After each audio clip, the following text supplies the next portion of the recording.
Selamat siang Ibu. Selamat siang.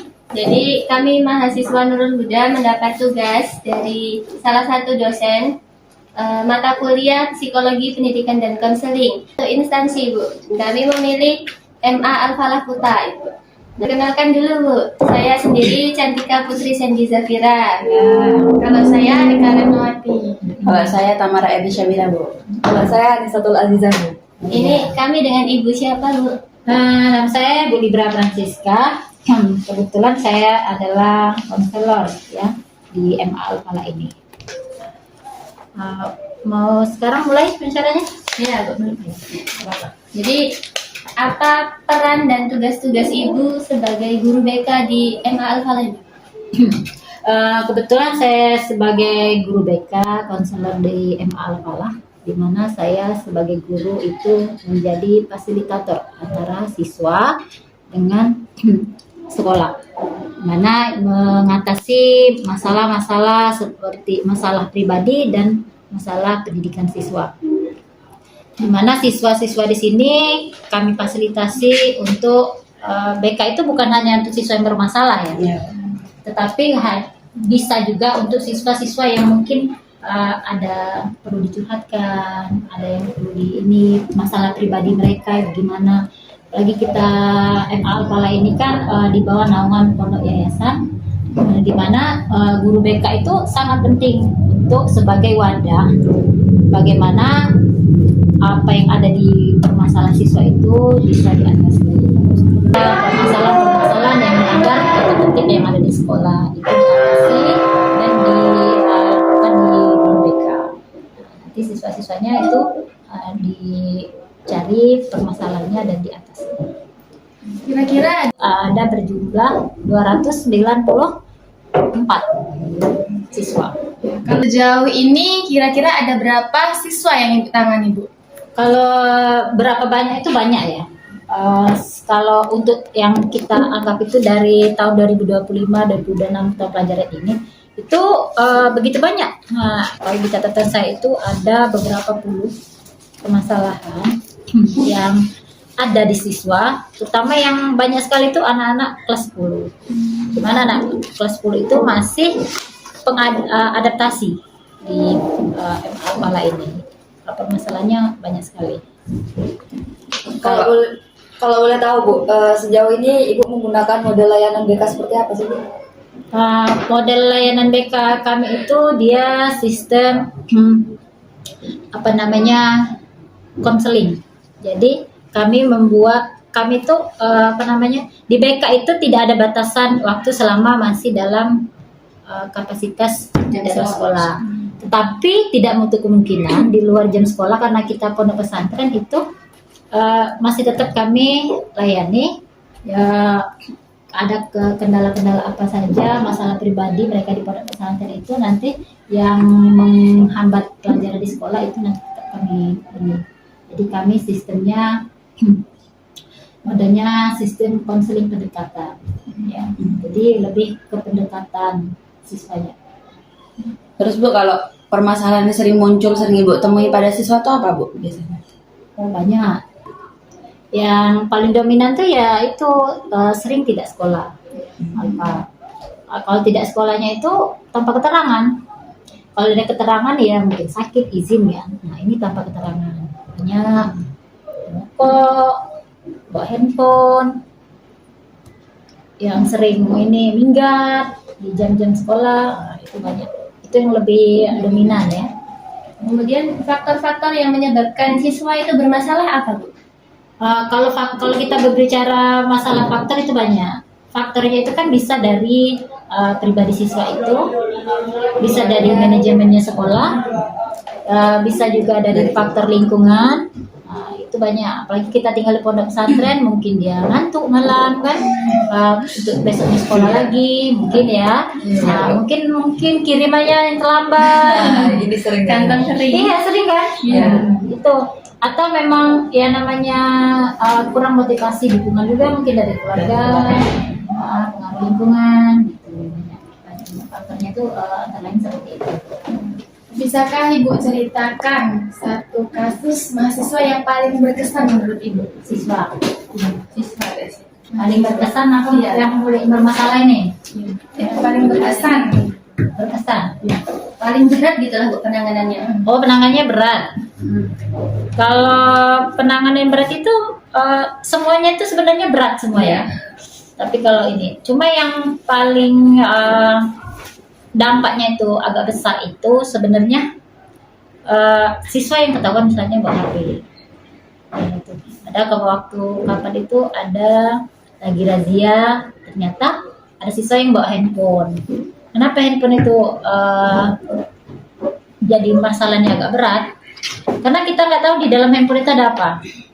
Apalagi kalau anaknya tinggal di pondok pesantren, karena MA itu bawa pondok pesantren, kan tidak boleh bawa handphone. Nah, karena di sini kan kita tujuannya belajar.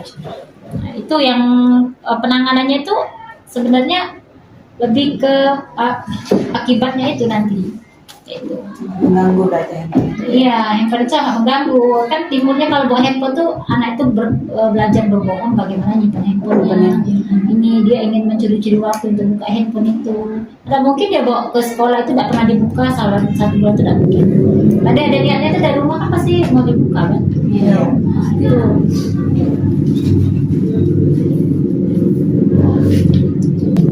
Apa ada pihak lain yang biasanya dilibatkan Bu dalam kasus-kasus seperti ini?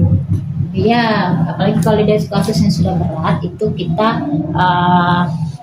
dia itu kan kalau ada permasalahan itu balik ke BK. Nanti kalau permasalahan memang berat nanti kita konsultasikan dengan kepala sekolah, nanti ke yayasan, nanti kita berkoordinasi musyawarah di situ bagaimana cara penanganannya. Orang tuanya juga dilibat. Ya, orang tuanya pasti dipanggil. Jadi kalau anaknya bermasalah, kalau dia alfanya cuma 1 bulan itu 3 kali itu orang tuanya langsung dipanggil. Kalau bawa handphone itu orang tuanya juga dipanggil. Jadi pemanggilan orang tuanya langsung nanti menghadap guru BK gitu. Misalnya anaknya apa lagi misalnya bayi pacaran, nah itu dipanggil itu. Banyak ini apalagi Alia ini kasus pacaran sering ini. Iya. Karena masa puber. Tantangan paling besar Bu dalam menangani kasus-kasus seperti ini, Bu? Tantangan yang paling besar. Kalau Ibu tantangannya itu tadi pacaran. Karena anak Alia ini kalau hormonnya sudah naik itu kayak untuk tingkat ke ini Kayaknya itu. tahu. Iya, Ibu yang paling ditakutkan itu ya kita di pacaran. Karena hal-hal seperti itu kan nantinya efeknya itu gimana. Terus kalau masalah lain sebenarnya tantangan juga, lagi merokok. Nah, itu kan juga merugikan diri siswa. Sering alpa, itu kalau sering alpa sudah 3 kali misalnya 1 bulan alpa, bulan selanjutnya 3 kali lagi alpa, itu bisa mengakibatkan tidak naik kelas juga ya. Kalau teknik pendekatan konseling apa yang sering Ibu lakukan pada siswa itu? Nah, kalau dia itu kan misalnya dia teknik pendekatannya itu yang kayak Ibu katakan tadi, pendekatan personal antar siswa. Nah, jadi kita itu mengamati kayak misalnya kita tanya-tanya dengan wali kelasnya ada perubahan, wali kelasnya lebih tahu kan siswa yang mana yang lebih kayaknya ada perubahan. Nah itu kita panggil, tapi kita panggil bukan berarti kita langsung kita ini ya, maksudnya itu kita ajak sistemnya kita tanya jawab, apa namanya bercerita, Yang terbuka ya anaknya dengan Ibu. Dan itu kita pemanggilannya tidak secara terang-terangan, mungkin kayak dipanggil biasa kayak gitu. Kemudian kalau siswa-siswa yang berkasus itu bagaimana dampak rapotnya Ibu? Nah itu kalau dia berkasus itu dampak rapotnya ya sangat ini kan. Kalau dia berkasus berarti kalau kasusnya itu lebih ke akhlak, nah, itu mempengaruhi nilai pendidikan Pancasilanya, pendidikan agamanya, itu sangat berpengaruh. Nanti nilai rapotnya itu untuk nilai karakter, apalagi kita sekarang itu sekolahnya kurikulum merdeka, ya karakternya lebih mendalam, bermakna, itu nanti mempengaruhi nilai rapotnya. Itu daftar kehadiran. Jadi daftar misalnya dia pelanggaran itu ada berapa kali pelanggaran itu bisa mempengaruhi. Kalau dia memang sudah dipanggil sampai 3 kali, pakai surat pernyataan sudah sampai 3 kali dengan wali muridnya, dengan orang tua siswanya, itu bisa berdampak kemungkinan tidak bisa naik kelas. Kalau naik kelas ada perjanjian yang harus dipatuhi. Syarat itu. Bukan syarat, tetapi ada aturan-aturan yang harus memang dipatuhi dengan konsekuensi yang harus ditanggung. Apakah sekolah ini menggunakan teknik digital Bu untuk pelayanan BK? Kalau untuk pelayanan BK, sistemnya itu, kalau digitalnya itu kami hanya menggunakan CCTV sistemnya. Tapi kalau untuk layanan pelaporan belum menggunakan digital, karena siswa-siswa sini tidak diperbolehkan bawa handphone. Jadi kalau dia memang dibutuhkan, ada handphone memang dikhususkan untuk dia menghubungi walinya jika ada keperluan. Nah, kalau untuk layanannya belum menggunakan handphone, ya. Ada nggak Bu kerjasama antara guru BK sama wali murid? Nah, dalam bentuk menangani anak tersebut. iya kan, kalau anaknya bermasalah, kalau memang dia pelanggarannya agak berat, itu dipanggil wali muridnya, wali orang tua siswanya dipanggil. Karena mendidik itu kan bukan hanya tugas guru, tapi tugasnya guru dan tugasnya orang tua. Kemudian Bu, itu bagaimana cara kerjasamanya antara guru BK sama wali murid tadi? Kita ada namanya kalau namanya 1 semester sekali itu kan kita bagi rapat itu kita langsung ketemu dengan wali muridnya. Kita mengatakan selama 6 bulan ini anaknya gimana. Gitu. Kalau anaknya memang perlu penanganan, wali orang tuanya dipanggil langsung menemui guru BK. Nah, jadi disitulah kita bercerita tentang pengalaman guru BK selama 1 semester anak itu dengan orang tuanya langsung. Orang tuanya langsung itu boleh dia menanyakan atau telepon atau dalam bentuk apapun, dia menanyakan masalah anaknya, konsultasi orang tua sama murid. Bagi kita ada grup, di grup itu kita bisa share dan kegiatan-kegiatan siswa. Jika ada siswa yang bermasalah, nanti kita buat di situ orang tuanya bisa tahu apapun gitu. Untuk grup itu berarti berisi guru BK, orang tua. Iya, orang tua, guru BK, kepala sekolah, dan guru wali kelasnya juga ada di situ. Di situlah kita sharing antara guru BK dan orang tua yang siswa itu. Terus Bu, kalau apa sih saran Ibu untuk kami nih sebagai mahasiswa, sebagai calon pendidik, kayak sebagai calon konselor juga kayak Ibu, saran Ibu bagaimana Bu? Kalau sejauh yang Ibu ini kayaknya ini kan menjadi guru ya nanti ya? Iya, amin. Nanti kan untuk menjadi guru itu memang benar-benar kita tuh guru harus mengerti karakter siswa itu. Karena kalau siswa ketahuan merokok, misal itu kesalahannya pada waktu merokok itu. Tapi kan setiap kesalahan itu pasti ada faktor penyebabnya. Nah, di situ peran kita sebagai guru itu di situ. Kita mencari tahu kenapa sih anak ini merokok. Namanya kita refleksi. Ada refleksi siswa, ada refleksi guru. Jadi siswa itu direfleksi.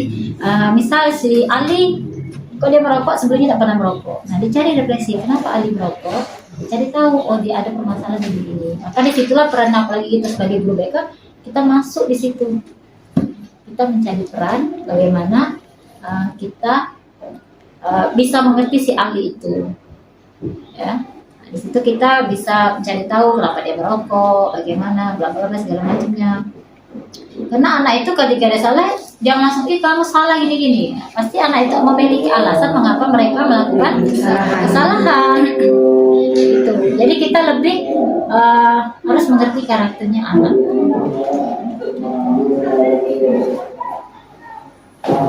Dari kebanyakan siswa yang bermasalah itu, apakah benar bahwa faktornya itu dari keluarga, Bu? Kan kalau kami pernah ngaji ya Bu, dengar kalau semisal keluarganya itu kurang harmonis atau dalam artian broken home, Juga nggak kompak cara orang tuanya mendidik, itu nanti bermasalah pada anaknya gitu. Iya, jangankan walaupun orang tuanya ibu, ayah, kompak, cara mendidiknya sama, tetapi dengan sekolah berbeda itu berdampak. Apalagi kalau orang tuanya yang broken home, cara pendidikannya beda. Satu mendidik, oke nak, nggak apa-apa. Jangankan walaupun orang tuanya ibu, ayah, kompak, cara mendidiknya sama, tetapi dengan sekolah berbeda itu berdampak. Apalagi kalau orang tuanya yang broken home, cara pendidikannya beda. Satu mendidik, oke nak, nggak apa-apa, nggak belajar. Misal, belajarnya 1 jam aja, itu ibunya. Yang penting kamu nggak main ini. Terus ayahnya nanti, untuk apa belajar ini. Sedangkan sekolah mewajibkan harus belajar nak, jangan cuma 1 jam ini. Nah, itu kan tidak ini dia, tidak seimbang. Jadi antara sekolah, orang tua, apalagi orang tua yang berpaham. Karena tugas pendidikan bukan hanya sekolah, tapi juga orang tua. Walaupun anaknya mondok kan tetap orang tuanya ada nggak perhatian sama anak. Anak itu kan kalau lebih diperhatikan, maka dia lebih merasa dimiliki. Itu. Kalau yang broken home, nah, sejauh yang permasalahan ibu alami ini, memang hampir rata-rata itu orang tuanya broken home. Yang dimana orang tuanya ayah ibunya cerai. Bukan hanya yang kayak kata kamu tadi, pendidikan antara ayah dengan ibunya berbeda misal. Itu malahan ya misalnya itu diasuh oleh neneknya. Nah, itu sangat berpengaruh. Pengaruhnya apa, Bu? Karena dia menanggung beban di sini. Jadi ketika mau belajar itu sudah tertekan bagaimana dia mau fresh untuk belajar. Berarti yang harus sejalan itu bukan cuma ayah dengan ibu, tetapi juga orang tua dengan sekolah. Iya, orang tua dengan sekolah. Makanya harus ada namanya komunikasi yang baik yang bisa membangun antara orang tua dengan sekolah. Itu ketika komunikasinya baik terbangun, itu bisa meningkatkan tingkat pendidikan gitu. Kenapa? Makanya guru BK itu penting. Pentingnya apa? Jadi anaknya ngomong dengan guru BK, bermasalah dengan guru BK, bicara dengan orang tua, anaknya bermasalah. Carilah di situ solusinya. Bagaimana? Itu. Kemudian Bu, kita kan ini ikut yayasan ya Bu ya? Ya. Pernah tidak antara guru BK sama yayasan, kayak guru BK tapi di yayasan gitu, nggak sinkron Bu? Kalau guru BK antara sekolah sama yayasan itu alhamdulillah sinkron. Dimana kita kan ada visi misi yang kita harus kita inginkan, itu memang sejalan. Yayasan itu tidak kita sejalan karena kita ingin membangun karakter anak itu lebih bagus dan tujuan kita sama. Gimana? Ada yang mau ditanya lagi? Sudah cukup sih. Bu, terima kasih Bu sudah mengganggu waktunya. Ya, sama-sama. Ini dari kami cukup sekian yang bisa kami tanyakan Ibu. Ya, sama-sama. Terima kasih banyak atas nasihat, atas ilmunya Ibu. Ya, kita sama-sama belajar juga ya. Nah, Ibu belajar dari pengalaman yang sudah-sudah. Pengalaman guru terbaik ya Pak. Iya, pengalaman yang sudah-sudah. Terima kasih Ibu. Ya, sama-sama. Kami pamit Ibu. Ya, Terima kasih kuliahnya ya.